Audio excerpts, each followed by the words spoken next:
ಮನೆಯವ್ರ ಜೊತೆ ಎಲ್ಲ ಜಗಳ ಮಾಡ್ತಾರೆ. ಹೊರಗೆ ಮಾತ್ರ ತುಂಬ ಒಳ್ಳೆಯವ್ರ ಥರ ಇರ್ತಾರೆ. ಒಬ್ಬ ವ್ಯಕ್ತಿಯ ನಿಜವಾದ ವ್ಯಕ್ತಿತ್ವ ಗೊತ್ತಾಗೋದು ಮನೆಯಲ್ಲೇ. ಮನೆಯವ್ರ ಜೊತೆ ಒಂದು ಸಂತೋಷದ ಕ್ಷಣಗಳಿರ್ತಾವಲ್ವ, ಅದರ ಒಂದು ಅನುಭವನೇ ಬೇರೆ. ನೀವು ಅದನ್ನು ಏನಾದ್ರು ಮಿಸ್ ಮಾಡ್ಕೊಂಡಿದ್ರೆ ಅದನ್ನು ಅನುಭವಿಸಿ ಹೇಳ್ತೀನಿ. ಬಟ್ ಒಂದು ಜಗಳ ಆಯಿತು, ಕಿರಿಕಿರಿ ಆಗ್ತಾ ಇದೆ ಅಂತ ಹೇಳಿ ನೀವು ದೂರ ಹೋದ್ರಿ ಅಂತಂದರೆ ಅಲ್ಲಿ ಮತ್ತೆ ಇನ್ನೊಬ್ರು ಯಾರೋ ನಿಮಗೆ ಕಿರಿಕಿರಿ ಮಾಡ್ತಾರೆ, ಜಗಳ ಮಾಡ್ತಾರೆ. ಅವಾಗೇನು ಮಾಡ್ತೀರಾ? ಇಲ್ಲೇ ನೋಡಿ ಸಂಬಂಧಗಳು ಹೆಚ್ಚಾಗಿ ದೂರ ಆಗೋದು. ಏನಕ್ಕೆ ಅಂತಂದರೆ, ಯಾಕೆ ಕೆಲವರು ಅನೇಕ ಕಷ್ಟಗಳಿಗೆ ಸಿಕ್ಕಾಕೊತಾ ಇದ್ದಾರೆ, ಅವರಿಗೆ ಜೀವನ ಮಾಡೋಕ್ಕಾಗ್ತಾ ಇಲ್ಲ, ಅನೇಕ ಸಾಲಗಳನ್ನು ಮಾಡ್ಕೊತಾ ಇದ್ದಾರೆ, ಡಿಪ್ರೆಷನ್ಗೆ ಹೋಗ್ತಾ ಇದ್ದಾರೆ. ಏನು ಕೆಲವರು ಅಂದ್ರೂ ಸೂಸೈಡ್ ಮಾಡ್ಕೊಂಡ್ಬಿಡ್ತಾರೆ, ಪ್ರಾಣನೇ ಕಳ್ಕೊಂಡ್ಬಿಡ್ತಾರೆ. ಏನಕ್ಕೆ ಅಂತಂದರೆ ಒಂಟಿತನ. ಬಟ್ ನೋಡಿ, ಹುಟ್ಟುವಾಗ ಯಾರು ತಾನು ಒಂಟಿ ಅಂತ ಹೇಳಿ ಭಾವಿಸೋದಿಲ್ಲ. ಯಾಕಂದರೆ ಸರೌಂಡಿಂಗಲ್ಲಿ ಸುತ್ತಮುತ್ತ ತನ್ನವರು ಅಂತ ಇದ್ದೇ ಇರ್ತಾರಲ್ವ. ಹೀಗಿರುವಾಗ ಬೆಳೀತಾ ಯಾಕೆ ಒಂಟಿ ಆಗ್ತಾನೆ ವ್ಯಕ್ತಿ? ಯಾಕೆ ಅಂದರೆ ನೋಡಿ, ಇವತ್ತು ನಮಗೆ ಮನೆಯವ್ರ ಜೊತೆ ಹೇಗಿರಬೇಕು ಅನ್ನೋದೇ ಗೊತ್ತಾಗ್ತಾ ಇಲ್ಲ. ತುಂಬ ನೆಗ್ಲೆಕ್ಟ್ ಮಾಡ್ತಾರೆ ಮನೆಯನ್ನು. ನೋಡಿ, ಇವತ್ತು ನಾವು ಎಷ್ಟೇ ಕೆಲಸ ಮಾಡಲಿ, ಹೊರಗಡೆ ಎಷ್ಟೇ ಇರಲಿ, ಕೊನೆಗೆ ಮನೆಗೆ ಬರಲೇಬೇಕಲ್ವ. ನಾವಲ್ಲಿ ವಿಶ್ರಾಂತಿ ತಗೊಳ್ಳೋ ಸ್ಥಳನೂ ಕೂಡ ಮನೆಯಾಗಿರುತ್ತೆ. ಹೆಚ್ಚಿನ ಸಮಯ ಮನೆಯಲ್ಲೇ ಕಳೀತಾ ಇರ್ತೀವಿ. ಕೆಲವೊಬ್ಬರಿಗೆ ಅನ್ನಿಸ್ತಾ ಇರುತ್ತೆ, ಎಷ್ಟೇ ಹೊರಗಡೆ ಇದ್ದರೂ, ಎಷ್ಟೇ ಹೊರಗಡೆ ಕೆಲಸ ಮಾಡಿದರೂ, ಇಲ್ಲ ಮನೆಗೆ ಬೇಗ ಹೋಗಬೇಕು, ಈ ಒಂದು ಹಂಬಲ ಇರುತ್ತೆ. ನೋಡಿ, ಯಾರಿಗೆ ಈ ಒಂದು ಹಂಬಲ ಇರುತ್ತೋ ಅವರು ಮನೆಯವ್ರ ಜೊತೆ ತುಂಬ ಸಂತೋಷವಾಗಿದ್ದಾರೆ ಅಂತ ಅರ್ಥ. ಮನೆಯಲ್ಲೇನೋ ಒಂದು ಸಿಗೋ ಸಂತೋಷ, ನೆಮ್ಮದಿ ಏನಿದೆ ಅಲ್ವಾ, ಅದರ ಮುಂದೆ ಯಾವುದೂ ಇಲ್ಲ. ಯಾಕೆಂದರೆ ಹೆಚ್ಚಾಗಿ ಅದನ್ನು ಅನುಭವಿಸೋಕ್ಕೆ ಮನೆಯಲ್ಲಿ ಮಾತ್ರ ಸಾಧ್ಯ. ಇವಾಗ ಹೊರಗಡೆ ಹೋಗಿ ಒಬ್ಬರ ಹತ್ರ ಖುಷಿಯಾಗಿರ್ತೀವಿ, ಸಂತೋಷವಾಗಿರ್ತೀವಿ ಅಂತ ಅಂದರೆ ಎಷ್ಟು ನಿಮಿಷ, ಎಷ್ಟು ಗಂಟೆಗಳ ಕಾಲ ಹೇಳಿ? ಅದು ಕ್ಷಣಿಕ ಅಲ್ವಾ. ಇವತ್ತಿಗೂ ಮನುಷ್ಯ ಮನಃಶಾಂತಿಯನ್ನು, ನೆಮ್ಮದಿಯನ್ನು ಹುಡುಕ್ತಾನೇ ಇದ್ದಾನೆ. ಅದು ಅಲ್ಲಿ ಸಿಗುತ್ತೆ, ಇಲ್ಲಿ ಸಿಗುತ್ತೆ ಅಂತ ಹೇಳಿ. ನೋಡಿ, ಯಾಕೆ ಕುಟುಂಬಗಳು ಬೇರೆ ಆಗ್ತಾ ಇದ್ದಾವೆ, ಹೊಂದಾಣಿಕೆ ಇಲ್ಲ? ಯಾಕೆ ಅಂತಂದರೆ, ನಾನು ನೋಡ್ದಂಗೆ ಎಷ್ಟೋ ಜನ ಬರೀ ಹೊರಗಡೆ ಗಮನವನ್ನು ಇಟ್ಟಿರ್ತಾರೆ. ಹೊರಗಡೆ ಹೆಚ್ಚಾಗಿ ಸಮಯವನ್ನು ಸ್ಪೆಂಡ್ ಮಾಡ್ತಾ ಇರ್ತಾರೆ. ನೋಡಿ, ಇದು ನಿಮಗೂ ಕೂಡ ಅನಿಸಿರ್ಬೋದು. ನೀವು ಹೊರಗಡೆ ಹೋದರೆ ಫ್ರೆಂಡ್ಸ್ ಜೊತೆ ಎಷ್ಟು ಗಂಟೆಗಳ ಕಾಲ ಮಾತಾಡ್ತಾ ಇರ್ತೀರ. ನೀವು ಮಾತಾಡ್ತಾ ಇರಬೇಕಾದ್ರೆ ಸಮಯ ಹೋಗೋದೇ ನಿಮಗೆ ಗೊತ್ತಾಗೋದಿಲ್ಲ. ಅದೇ ಒಂದು ಸಮಯವನ್ನು ಮನೆಯವ್ರಿಗೇನಾದ್ರು ಕೊಟ್ಟರೆ ಇನ್ನೂ ಸಂಬಂಧ ತುಂಬ ಸ್ಟ್ರಾಂಗ್ ಆಗಿರುತ್ತೆ ಅಲ್ವಾ. ಇವತ್ತು ನಮ್ಮ ಮನೆಯವ್ರ ಜೊತೆ ಕೂತ್ಕೊಂಡು ಸರಿಯಾಗಿ ಮಾತಾಡ್ತಾ ಇದ್ದೀವ? ಇವಾಗ ಏನಾಗ್ಬಿಟ್ಟಿದೆ ಅಂತಂದರೆ, ಅಪ್ಪನಿಗೆ ಮಕ್ಕಳು ಕಂಡ್ರೆ ಆಗೋದಿಲ್ಲ, ಮಕ್ಕಳಿಗೆ ಅಪ್ಪನ ಕಂಡ್ರೆ ಆಗೋದಿಲ್ಲ. ಏನೋ ಒಂಥರ ಭಯ ಸೃಷ್ಟಿ ಮಾಡ್ಕೊಂಡಿರ್ತಾರೆ. ಅಪ್ಪನ ಹತ್ರ ಮಾತಾಡಬಾರ್ದು, ಅಪ್ಪನ ಜೊತೆ ಕೂತ್ಕೊಂಡು ಊಟ ಮಾಡಬಾರ್ದು. ನೋಡಿ, ಈ ಥರ ಭಯ ಇತ್ತು ಅಂತಂದರೆ ಒಬ್ರಿಗೊಬ್ಬರು ಅರ್ಥ ಮಾಡ್ಕೊಳ್ಳೋಕ್ಕೆ ಆಗೋದಿಲ್ಲ. ಯಾರ ಮನಸ್ಸಲ್ಲಿ ಏನಿದೆ ಅನ್ನೋದು ಗೊತ್ತಾಗೋದಿಲ್ಲ. ಕೂತ್ಕೊಂಡು ಮಾತಾಡಬೇಕಲ್ವಾ, ಒಟ್ಟಿಗೆ ಊಟ ಮಾಡಬೇಕು. ಇವತ್ತು ಎಷ್ಟು ಜನ ಒಟ್ಟಿಗೆ ಕೂತ್ಕೊಂಡು ಮನೆಯಲ್ಲಿ ಊಟ ಮಾಡ್ತಾರೆ. ಅಪ್ಪ ಒಂದು ಟೈಮ್ ಊಟ ಮಾಡಿದರೆ ಮಕ್ಕಳು ಒಂದು ಟೈಮ್, ಇನ್ನೊಂದು ಯಾವುದೋ ಟೈಮಲ್ಲಿ ಊಟ ಮಾಡ್ತಾರೆ. ಮತ್ತು ಇವರಿಗೆಲ್ಲ ಬಡಿಸಿ ಆದಮೇಲೆ ತಾಯಿ ಸಪ್ರೇಟಾಗಿ ಊಟ ಮಾಡ್ತಾರೆ. ನೋಡಿ, ಒಟ್ಟಿಗೆ ಕೂತ್ಕೊಂಡು ಊಟ ಮಾಡಿದರೆ ಈ ಒಂದು ಅನುಭವನೇ ಬೇರೆ. ಸಂಬಂಧಗಳು ಸ್ಟ್ರಾಂಗ್ ಆಗಿರ್ತವೆ. ಹಾಗಾಗಿನೇ ಕುಟುಂಬದಲ್ಲಿ ಭಯವನ್ನು ಸೃಷ್ಟಿ ಮಾಡಬಾರ್ದು. ಯಾರೇ ಆಗಲಿ ಮೊದಲು ಭಯವನ್ನು ಸೃಷ್ಟಿ ಮಾಡಬಾರ್ದು. ಇಲ್ಲ, ನಾನು ಹೇಳ್ದಂಗೆ ಕೇಳಬೇಕು, ಬುದ್ಧಿ ಹೇಳಬೇಕು, ಮಕ್ಕಳಿಗೆ ಬೇಡ ಅನ್ನೋದಿಲ್ಲ. ಆದರೆ ಆರ್ಡ್ರ್ ಹಾಕ್ಬಾರ್ದು. ನೋಡಿ, ಯಾವಾಗ ಒಬ್ಬ ವ್ಯಕ್ತಿಯನ್ನು ಕಂಟ್ರೋಲ್ ಮಾಡೋಕ್ಕೆ ಹೋಗ್ತೀವೋ ಆಗ ಆ ವ್ಯಕ್ತಿಯಲ್ಲಿ ಇರೋದಿಲ್ಲ. ಏಕೆಂದರೆ ಪ್ರತಿಯೊಬ್ಬರಿಗೂ ತನ್ನದೇ ಆದ ಆಸೆಗಳಿರ್ತವೆ. ಇಲ್ಲ, ನಾನು ಅದನ್ನು ತೊಗೋಬೇಕು, ಇದನ್ನು ತಿನ್ನಬೇಕು ಅಂತ ಹೇಳಿ ಯಾವಾಗ ನಾವು ಆರ್ಡ್ರ್ ಮಾಡೋಕ್ಕೆ ಹೋಗ್ತೀವೋ ಅವರಿಗೆ ನಾವು ವಿರುದ್ಧವಾಗಿ ಕಾಣ್ತೀವಿ. ಇಲ್ಲೇ ನೋಡಿ ಸಂಬಂಧಗಳು ಹೆಚ್ಚಾಗಿ ದೂರ ಆಗೋದು. ಏನಕ್ಕೆ ಅಂತಂದರೆ ಈಗೋ. ನಮ್ಮ ತಂದೆ ಏನಾದ್ರು ಹೇಳ್ತಾ ಇದ್ದಾರೆ ಅಂತ ಹೇಳಿ, ಹೌದು ನಮ್ಮ ತಂದೆಯವರು, ಅವ್ರಿಗೆ ರೈಟ್ಸ್ ಇದೆ ಹೇಳ್ತಾರಂತೆ ಮಕ್ಕಳು ಅರ್ಥ ಮಾಡ್ಕೊಳ್ಳೋದಿಲ್ಲ. ಮತ್ತು ಇಲ್ಲ, ನನ್ನ ಮಗನಿಗದು ಮನಸ್ಸಲ್ಲಿ ಇದೆ, ಅದಕ್ಕೆ ಅವನು ಯಾವುದೋ ಒಂದು ಕೋಪದಿಂದ ಮಾತಾಡ್ತಾ ಇದ್ದಾನೆ ಅಂತ ಹೇಳಿ ತಂದೆನೂ ಕೂಡ ಅರ್ಥ ಮಾಡ್ಕೊಳ್ಳೋದಿಲ್ಲ. ಹೀಗೆ ಒಬ್ರಿಗೊಬ್ರು ಅರ್ಥ ಮಾಡ್ಕೊಳ್ದೇ ಇರೋದ್ರಿಂದನೇ ಇವತ್ತು ಸಂಬಂಧಗಳು ದೂರ ಆಗ್ತಾ ಇದ್ದಾವೆ.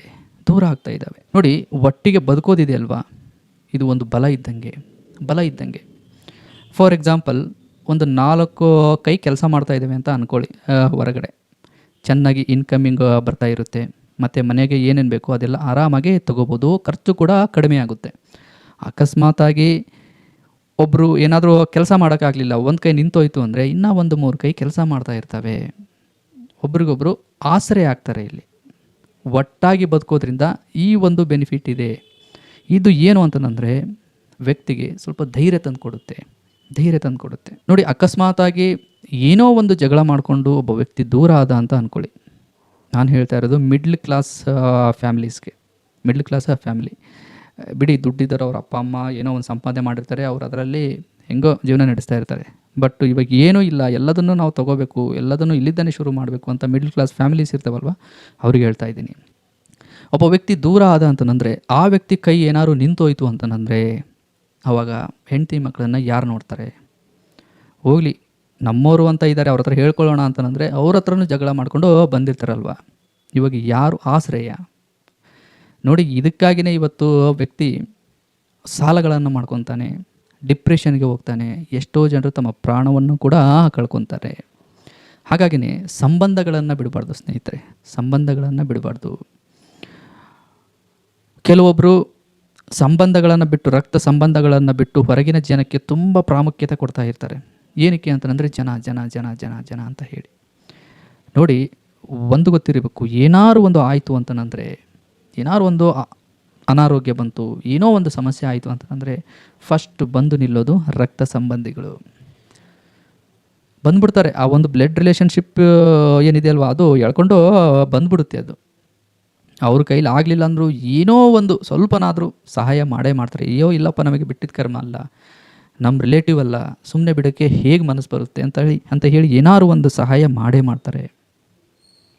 ಹೊರಗಿನವರು ಬರ್ಬೋದು, ಸಹಾಯ ಮಾಡ್ಬೋದು, ಆದರೆ 100ರಲ್ಲಿ ಒಂದು 10% ಜನ ಅಷ್ಟೇ, 10% ಜನ ಬರ್ತಾರೆ, ಎಲ್ಲ ಮುಗಿದ ಮೇಲೆ ಬರ್ತಾರೆ. ಹಾಗಾಗಿನೇ ಫಸ್ಟು ಪ್ರಾಮುಖ್ಯತೆ ಫ್ಯಾಮಿಲೀಸ್ಗೆ ಕೊಡಬೇಕು. ಕೆಲವೊಬ್ರು ಹೇಗಿರ್ತಾರೆ ಅಂತಂದರೆ, ಮನೆಯಲ್ಲೆಲ್ಲ ಜಗಳ ಮಾಡ್ತಾರೆ, ಮನೆಯವ್ರ ಜೊತೆ ಎಲ್ಲ ಜಗಳ ಮಾಡ್ತಾರೆ, ಹೊರಗೆ ಮಾತ್ರ ತುಂಬ ಒಳ್ಳೆಯವ್ರ ಥರ ಇರ್ತಾರೆ. ಒಬ್ಬ ವ್ಯಕ್ತಿಯ ನಿಜವಾದ ವ್ಯಕ್ತಿತ್ವ ಗೊತ್ತಾಗೋದು ಮನೆಯಲ್ಲೇ. ಅವರು ಮನೆಯವ್ರನ್ನ ಕೇಳಿದರೆ ಗೊತ್ತಾಗುತ್ತೆ ಒಬ್ಬ ವ್ಯಕ್ತಿಯ ವ್ಯಕ್ತಿತ್ವ ಏನು ಅಂತ. ಯಾಕಂದರೆ ಅಲ್ಲೇ ವ್ಯಕ್ತಿ ತುಂಬ ಟೈಮ್ ಸ್ಪೆಂಡ್ ಮಾಡ್ತಾ ಇರ್ತಾನಲ್ವ. ಹಾಗಾಗಿ ನೋಡಿ, ಹೊರಗಡೆ ಹಲ್ಲುಗಿಸ್ಕೊಂಡು ನಾವು ಹಾಯ್ ಬಾಯ್ ಅಂದ್ಕೊಂಡು ನಕ್ಕೊಂತ ಎಲ್ಲರ ಜೊತೆನೂ ಮಾತಾಡ್ಬೋದು, ಆದರೆ ನಿಜವಾದ ಕ್ಯಾರೆಕ್ಟರ್ ನಾವು ಮನೇಲೇನೋ ವರ್ತಿಸ್ತೀವಲ್ವ, ಅದೇ ನಮ್ಮ ಒಂದು ನಿಜವಾದ ಕ್ಯಾರೆಕ್ಟರ್ ಆಗಿರುತ್ತೆ. ನಮ್ಮಲ್ಲೇನಾದ್ರು ನಾವು ಬದಲಾವಣೆ ತಂದ್ಕೋಬೇಕು, ನಮ್ಮ ವ್ಯಕ್ತಿತ್ವದಲ್ಲಿ ಬದಲಾವಣೆ ತಂದ್ಕೋಬೇಕು ಅಂತಂದರೆ ಫಸ್ಟು ಮನೆಯವ್ರ ಹತ್ರ ಕರೆಕ್ಟಾಗಿರಬೇಕು. ನೋಡಿ, ಕೆಲವೊಬ್ರು ಹೇಳ್ತಾರೆ ಕಿರಿಕಿರಿ, ಯಾವಾಗಲೂ ಜಗಳ. ಹೌದು, ಜಗಳ ಎಲ್ಲ ಕಡೆಗೂ ಇದ್ದೇ ಇರುತ್ತೆ ಸಾಮಾನ್ಯವಾಗಿ. ಕಿರಿಕಿರಿ ಇಲ್ಲದ ಮನೆ ಯಾವುದಿದೆ? ಜಗಳ ಇಲ್ಲದ ಮನೆ ಯಾವುದಿದೆ ಹೇಳಿ? ಒಂದಲ್ಲ ಒಂದು ರೀತಿಯಲ್ಲಿ ಜಗಳ ಇದ್ದೇ ಇರುತ್ತೆ. ಬಟ್ ಒಂದು ಜಗಳ ಆಯಿತು, ಕಿರಿಕಿರಿ ಆಗ್ತಾ ಇದೆ ಅಂತ ಹೇಳಿ ನೀವು ದೂರ ಹೋದ್ರಿ ಅಂತಂದರೆ ಅಲ್ಲಿ ಮತ್ತೆ ಇನ್ನೊಬ್ರು ಯಾರೋ ನಿಮಗೆ ಕಿರಿಕಿರಿ ಮಾಡ್ತಾರೆ, ಜಗಳ ಮಾಡ್ತಾರೆ, ಅವಾಗೇನು ಮಾಡ್ತೀರಾ? ಸಮಸ್ಯೆಗಳು ಏನೇ ಇರಲಿ ಸ್ನೇಹಿತರೆ, ಮನೆಯಲ್ಲಿ ಸಮಸ್ಯೆಗಳು ಏನೇ ಇರಲಿ, ಕೂತ್ಕೊಂಡು ಮಾತಾಡಬೇಕು. ಇಲ್ಲ ನನಗಿದು ಬೇಕು ಅಂತ ಅನಿಸಿತು ಅಂದರೆ ಮನೆಯವ್ರ ಹತ್ರ ಹೇಳ್ಕೋಬೇಕು. ಇಲ್ಲ ನನಗಿದು ಇಷ್ಟ ಆಗ್ತಾ ಇಲ್ಲ ಅಂತಂದರೆ ಮನೆಯವ್ರ ಹತ್ರ ಹೇಳ್ಕೋಬೇಕು. ಒಟ್ಟಿಗೆ ಕೂತ್ಕೊಂಡು ಒಂದು ವಿಷಯದ ಬಗ್ಗೆ ಡಿಸ್ಕಷನ್ ಮಾಡಬೇಕು. ಆಗಿದ್ದಾಗ ಮಾತ್ರ ಸಮಸ್ಯೆಗಳಿಗೆ ಒಂದು ಪರಿಹಾರ ಸಿಗುತ್ತೆ. ಇಲ್ಲ ನಾನು ಅಂದ್ಕೊಂಡಿದ್ದೇ ಆಗಬೇಕು, ನಾನೆಲ್ಲ ಮಾಡ್ತೀನಿ ಅನ್ನೋ ಒಂದು ಅಹಂಕಾರದಿಂದ ಏನಾದ್ರು ಆ ಕ್ಷಣದಲ್ಲಿ ಕೋಪದಿಂದ ಮನೆ ಬಿಟ್ಟು ಹೋದ್ರಿ ಅಂತಂದರೆ ಕೊನೆಗೆ ಸಫರ್ ಆಗೋದು ನೀವೇನೇ. ಹಾಗಾಗಿ ಫಸ್ಟು ಮನೆಗೆ ಪ್ರಾಮುಖ್ಯತೆ ಕೊಡಿ, ಮನೆಯವರಿಗೆ ಪ್ರಾಮುಖ್ಯತೆ ಕೊಡಿ. ಮನೆಯವ್ರ ಜೊತೆ ಸಂತೋಷವಾಗಿ ಇರೋದು, ಆ ಒಂದು ಅನುಭವ ಏನಿದೆ ಅಲ್ವಾ, ಅದನ್ನು ನಿಜವಾಗ್ಲೂ ಅನುಭವಿಸಿದವ್ರಿಗೇ ಗೊತ್ತು. ಅದು ಅಪ್ಪ ಅಮ್ಮ ಅಣ್ಣ ತಂಗಿ ಚಿಕ್ಕಪ್ಪ ದೊಡ್ಡಪ್ಪ ಅವರು ಯಾರೇ ಇರಲಿ ಮನೆಯವ್ರ ಜೊತೆ ಒಂದು ಸಂತೋಷದ ಕ್ಷಣಗಳಿರ್ತಾವಲ್ವ, ಅದರ ಒಂದು ಅನುಭವನೇ ಬೇರೆ. ನೀವು ಅದನ್ನು ಏನಾದ್ರು ಮಿಸ್ ಮಾಡ್ಕೊಂಡಿದ್ರೆ ಅದನ್ನು ಅನುಭವಿಸಿ ಹೇಳ್ತೀನಿ. ಇವಾಗ ಒಂದು ಸಮಸ್ಯೆ ಏನಾಗಿಬಿಟ್ಟಿದೆ ಅಂತಂದರೆ, ಯಾವ ಸ್ಕೂಲು ಕಾಲೇಜಲ್ಲಿ ಇಂಥ ಒಂದು ವಿಷಯಗಳನ್ನು ಹೇಳ್ಕೊಡೋದಿಲ್ಲ. ಹಾಗಾಗಿನೇ ಮನೆಯಲ್ಲಿ ಹೇಗೆ ಇರಬೇಕು ಅನ್ನೋದು ತುಂಬ ಜನರಿಗೆ ಗೊತ್ತಿಲ್ಲ. ಆಲ್ಮೋಸ್ಟ್ 80% ಜನ ಮನೆಯವ್ರನ್ನ ನೆಗ್ಲೆಕ್ಟ್ ಮಾಡ್ತಾರೆ ಮನೆಯವ್ರನ್ನ. ನೋಡಿ, ಹೊರಗಡೆ ಯಾರೋ ಒಬ್ಬರನ್ನ ಇಂಪ್ರೆಸ್ ಮಾಡೋಕ್ಕೆ ಏನೆಲ್ಲ ಕಷ್ಟಪಡ್ತೀರಾ. ಆ, ಅದೇ ಮನೇಲಿ ಏನಾದ್ರು ಸಣ್ಣ ಪುಟ್ಟ ಜಗಳ ಆಯಿತು ಅಂತಂದರೆ ಅವನ್ನೆಲ್ಲ ತಡ್ಕೊಂಡು ಮನೆಯವ್ರನ್ನ ಇಂಪ್ರೆಸ್ ಮಾಡೋಕ್ಕೆ ಏನಾದ್ರು ಪ್ರಯತ್ನ ಪಟ್ಟರೆ 100% ಇದು ಲೈಫ್ ಲಾಂಗ್ ಸಂತೋಷ ಇದು. ಯಾಕೆಂದರೆ ನಮ್ಮವರು ಅನ್ನೋರು ಯಾವತ್ತಿಗೂ ಬಿಟ್ಟು ಹೋಗೋದಿಲ್ಲ.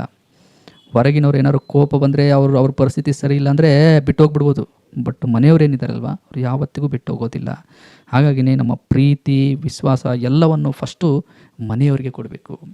ಖಂಡಿತ ಮನೆಯವರು ನಮ್ಮನ್ನು ಪ್ರೀತಿಸ್ತಾರೆ. ಯಾಕೆ ಪ್ರೀತಿಸೋದಿಲ್ಲ ಹೇಳಿ? ನಾವು ಒಬ್ಬರಿಗೆ ತುಂಬ ಕರುಣೆ ತೋರಿಸ್ತಾ ಇದ್ದೀವಿ, ಪ್ರೀತಿ ತೋರಿಸ್ತಾ ಇದ್ದೀವಿ, ಅವರು ಹೇಳ್ದಂಗೆ ಕೇಳ್ತಾ ಇದ್ದೀವಿ ಅಂತಂದರೆ ಅವರು ಕೂಡ ನಮ್ಮ ಒಂದು ಕೆಲವೊಂದು ಆಸೆಗಳನ್ನು ಈಡೇರಿಸ್ತಾರೆ, ನಮ್ಮ ಭಾವನೆಗಳನ್ನು ಕೂಡ ಅರ್ಥ ಮಾಡ್ಕೊತಾರೆ. ಇದು ಏನು ಅಂತಂದರೆ ಅಂಡರ್ಸ್ಟ್ಯಾಂಡಿಂಗ್ ಸ್ನೇಹಿತರೆ. ಅಂಡರ್ಸ್ಟ್ಯಾಂಡಿಂಗ್. ಒಂದು ಮನೆಯಲ್ಲಿದ್ದೀವಿ ಅಂತಂದರೆ ಎಲ್ಲ ಭಾವನೆಗಳು ಒಟ್ಟಾಗಬೇಕು. ಅಲ್ಲಿ ಎಲ್ಲರ ಒಂದು ಯೋಚನೆಗಳು ಒಂದೇ ಆಗಬೇಕು. ಅಕಸ್ಮಾತ್ ಯೋಚನೆಗಳು ಬೇರೆ ಬೇರೆ ಇದ್ವಾ, ಕೂತ್ಕೊಂಡು ಮಾತಾಡಿ ಒಂದು ಯೋಚನೆಗೆ ಎಲ್ಲರೂ ಒಪ್ಕೋಬೇಕು. ಹಾಗಾಗಿನೇ ಮನೆ ಅಂತಂದರೆ, ಮನೆಯವರು ಅಂತಂದರೆ, ಸಂಬಂಧಗಳು ಅಂತಂದರೆ ಅದು ಒಂದು ಹೊರೆ ಅಲ್ಲ, ಅದು ಒಂದು ಬಲ. ಅದು ಜೀವನಕ್ಕೆ ಅದನ್ನು ಯಾರು ಕಾಪಾಡ್ಕೊತಾರೋ ಅವರು ಜೀವನದಲ್ಲಿ ಅವರಿಗೆ ನಿಜವಾಗ್ಲೂ ಕಷ್ಟಗಳು ತುಂಬಾ ಅಂದರೆ ತುಂಬಾ ಕಡಿಮೆ ಇರ್ತವೆ.